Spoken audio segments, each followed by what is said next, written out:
Hello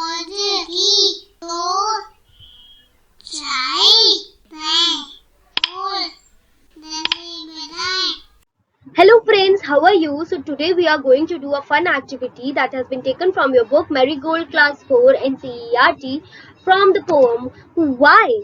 And to get to this activity you have to open your book and turn to page number 62. So let us see what do we have to do here. Reading is fun. Yes, that is true. We had fun while reading the poem Why? So here in this activity, they have given us three different questions. We have to read all those questions and we have to answer them. Okay. So reading is fun. So the first question is, name a few things that sink, that goes under the water. We already know the meaning of the word sink that we discussed while we were discussing the new words in the previous video. So we know what sink means. Sink means when something goes under the water. It does not remain on the surface of the water. So we have to name a few things that sink when placed on the surface of the water. Second question is, list 3 questions that the little boy asked. So there were too many questions that were asked by the little curious boy, right? He was asking so many questions. So among all these questions we have to select any 3 and write those here. At last we have, what sort of a boy is described in the poem. So we know that one certain kind of quality has been given in the poem to describe the little boy.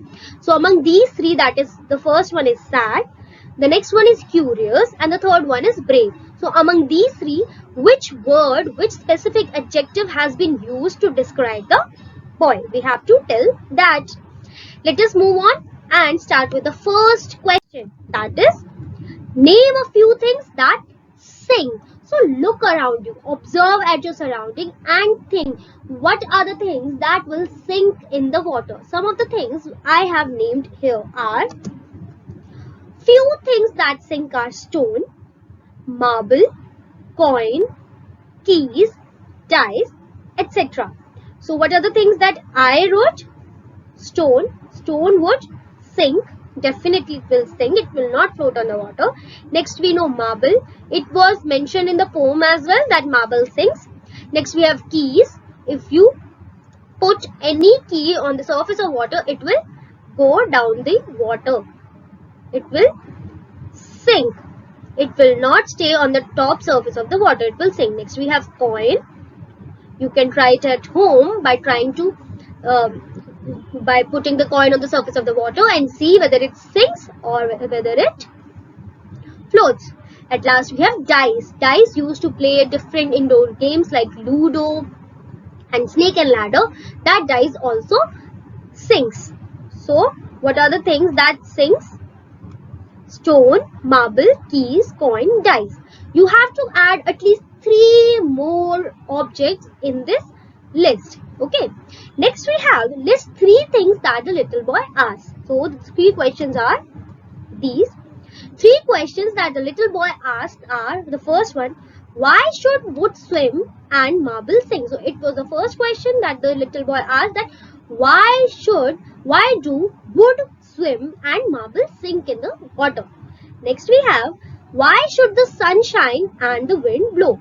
So what are the reason behind sun shining and wind blowing? And next question that the little boy asked is, why do we eat and drink? So what is the purpose of us eating and drinking? Why do we require to eat and drink? Why could we not survive without eating and drinking food? So these are 3 questions that I select from the whole poem. You can select any of the questions that were mentioned in the poem. At last we have, what sort of boy is described in the poem? So the first one is sad. No, the boy was not sad. He was not sad about, he was not feeling low about anything. Next we have curious. So what does curious mean? So we know that curious means when a person is eager to learn something. And at last we have brave. A person who is not scared. So in this poem we were not talking about the boy being sad or brave. We were talking about the boy being Curious. What we were talking about, the boy being curious. So this is the correct answer. I'm putting a circle, a purple circle around this option. And why is it so? Because I just told you that curious mean when a person is eager to learn different things, and by asking all these different questions, this little boy is very curious to know the answer. Therefore, uh, the boy in the poem is described as curious. Okay, so these were the 3 questions and the answers, and we have done it. So now we'll meet next time with another fun activity, poem or story. Until then, bye bye.